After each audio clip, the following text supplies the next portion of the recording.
दोस्तों आज के इस वीडियो में मैं आप सभी के लिए आपके BSc first year second semester botany का यूनिट 8 यानी कि पैलिनोलॉजी से जुड़ा हुआ टॉपिक लेकर आया हूं। तो आज के इस वीडियो में सबसे पहले हम बात करेंगे कि पैलिनोलॉजी होता क्या है। इसके अलावा हम पोलन ग्रेन के बारे में जानेंगे, इसके डेवलपमेंट के बारे में जानेंगे और साथ ही साथ पोलन ग्रेन के मार्फोलॉजी के बारे में हम डिटेल से डिस्कस करेंगे। कुल मिलाकर आज का ये वीडियो आपके लिए बहुत ही इंपॉर्टेंट होने वाला है। वीडियो को ध्यान से देखिएगा और पूरा देखिएगा। तो आइए आज के वीडियो की शुरुआत करते हैं और सबसे पहले हम बात करते हैं कि पैलिनोलॉजी होता क्या है। Palynology is the science which deal with pollen grain, यानी कि हम पैलिनोलॉजी के अंतर्गत पोलन ग्रेन के बारे में अध्ययन करते हैं। The term palynology made up of two Greek word palynos and logos. तो शब्द पैलिनोलॉजी दो ग्रीक शब्दों से मिलकर बना है।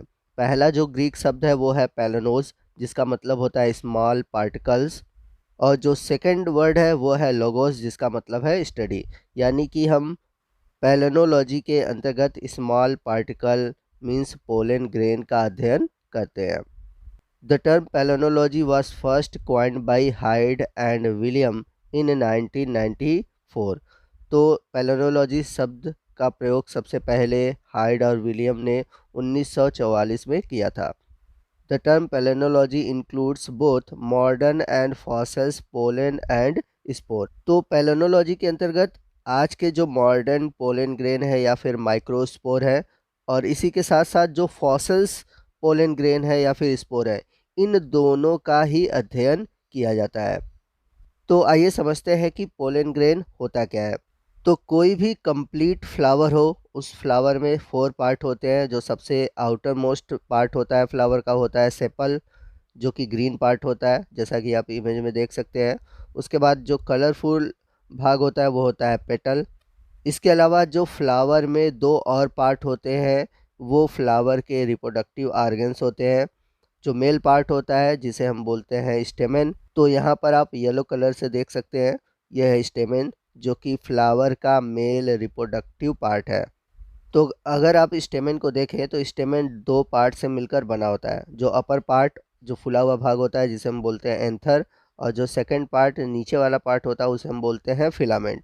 तो यदि हम एंथर वाले पार्ट का सेक्शन काटते हैं और उसका डिटेल स्ट्रक्चर देखें तो इसमें आपको चैम्बर दिखाई देंगे जिसे हम बोलते हैं पोलन सैक। और इन पोलन सैक के अंदर आपको ढेर सारे माइन्यूट स्ट्रक्चर दिखाई देगा जिसे हम कहते हैं पोलन ग्रेन। तो यहाँ पर आपसे क्वेश्चन पूछा जा सकता है कि पोलन ग्रेन का फॉर्मेशन कहाँ पर होता है। तो याद रखिएगा, पोलन ग्रेन का फॉर्मेशन होता है स्टेमेन के पोलन सैक के अंदर। आइए नेक्स्ट हम बात करते हैं मॉर्फोलॉजी ऑफ पोलन ग्रेन। तो अगर हम पोलन ग्रेन की मॉर्फोलॉजी को देखें तो जो पोलन ग्रेन होता है राउंडेड या फिर ओवल शेप का होता है और ये 2 लेयर से ढका होता है। तो जो आउटर मोस्ट लेयर होती है उसे हम बोलते हैं एक्साइन, और अंदर की जो लेयर होती है उसे हम बोलते हैं इंटाइन। तो यहाँ पर आप पोलन ग्रेन देख सकते हैं, ये सबसे ऊपर की ओर आउटर मोस्ट लेयर है जो कि रफ होती है, और अंदर की तरफ जो लेयर है वो है इंटाइन जो कि स्मूथ होती है। इसके अलावा आप देखेंगे तो पोलन ग्रेन में आपको जगह जगह पर पोर दिखाई देंगे जिन्हें हम बोलते हैं जर्म पोर। अगर पोलन ग्रेन के अंदर की ओर आप देखेंगे तो इसमें आपको साइटोप्लाज्म देखने को मिलेंगे, और इसी के साथ साथ 2 तरह के आपको न्यूक्लियस देखने को मिलेंगे। एक है ट्यूब न्यूक्लियस जो कि आगे चलकर पोलन ट्यूब का फॉर्मेशन करता है, और दूसरा है जनरेटिव न्यूक्लियस या फिर कह सकते हैं जनरेटिव सेल, जो कि आगे चलकर 2 मेल गैमिट यानी कि स्पर्म का फॉर्मेशन करता है। इसके अलावा आपको इसमें साइटोप्लाज्म और बड़े बड़े वैक्यूल दिखाई देंगे। तो आइए सबसे पहले हम बात करते हैं एक्साइन की। तो जैसा कि मैंने बताया था कि जो एक्साइन है ये आउटर मोस्ट लेयर है जो कि थिक, रिजिड और ऑर्नामेंटेड होती है। और यदि हम बात करें इसके केमिकल नेचर की तो एक्साइन जो है स्पोरोपोलेनिन नामक केमिकल से बना होता है। तो स्पोरोपोलेनिन होता क्या है ये समझते हैं। तो यदि हम बात करें स्पोरोपोलेनिन की तो ये एक प्रकार की प्रोटेक्टिव लेयर होती है जो कि हीट रेजिस्टेंस और केमिकल रेजिस्टेंस होती है, और ये पोलन ग्रेन को हीट और अदर जो हार्मफुल केमिकल है उनसे प्रोटेक्ट करता है। आइए चलते हैं पोलन ग्रेन के अगले लेयर की ओर जो कि है इंटाइन। जैसा कि मैंने बताया था ये एक इनर मोस्ट लेयर है, और ये स्मूथ वॉल होती है, थिन होती है और इलास्टिक होती है। तो इंटाइन लेयर एक्साइन की भांति एक केमिकल से बना होता है जिसे हम बोलते हैं पेक्टोसेलुलोज। तो पेक्टोसेलुलोज पेक्टिन और सेलुलोज से मिलकर बना हुआ केमिकल है।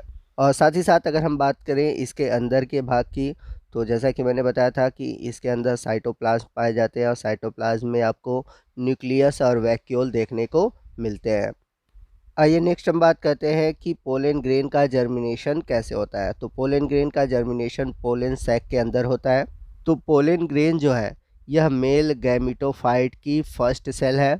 तो अगर आप स्टार्टिंग में देखें तो पोलन ग्रेन में आपको एक सिंगल न्यूक्लियस देखने को मिलेगा, जिसमें कि आगे चलकर माइटोसिस डिवीज़न होता है और इस डिवीज़न के थ्रू दो न्यूक्लियाई बनते हैं। पहला जो होता है उसे हम बोलते हैं ट्यूब न्यूक्लियस और दूसरा जो होता है उसे हम बोलते हैं जनरेटिव न्यूक्लियस। तो जब ये दोनों न्यूक्लियस बन जाते हैं तो इसके बाद क्या होता है, इन दोनों के बीच एक अर्धचंद्राकार संरचना बन जाती है। तो आपको बता दें कि ये जो ट्यूब न्यूक्लियस होता है यह एक प्रकार का वेजिटेटिव न्यूक्लियस है, जबकि जो जनरेटिव न्यूक्लियस है यह एक प्रकार का जर्म सेल है जो कि आगे चलकर गैमिट का फॉर्मेशन करता है। अब इसके बाद होता क्या है कि जो पोलन ग्रेन होता है वो पोलन सैक से बाहर निकलता है और बाहर निकलकर जो गाइनीशियम है उसके स्टिग्मा तक पहुंचता है, जिसे हम बोलते हैं पोलिनेशन। अब पोलिनेशन के बाद जो पोलन ग्रेन होता है इसमें दोबारा से जर्मिनेशन होता है, जिसके थ्रू फॉर्मेशन होता है पोलन ट्यूब का और मेल गैमिट बनते हैं। तो जब पोलन ग्रेन स्टिग्मा पर पहुंचता है तो स्टिग्मा द्वारा कुछ केमिकल का सिक्रीशन होता है, जिसके थ्रू जो पोलन ग्रेन होते हैं वो फूल जाते हैं और पोलन ग्रेन का जर्मिनेशन स्टार्ट हो जाता है। तो जहाँ पर जो जर्म पोर है, जहाँ पर मैंने बताया था खाली जगह होता है उसको बोलते हैं जर्म पोर।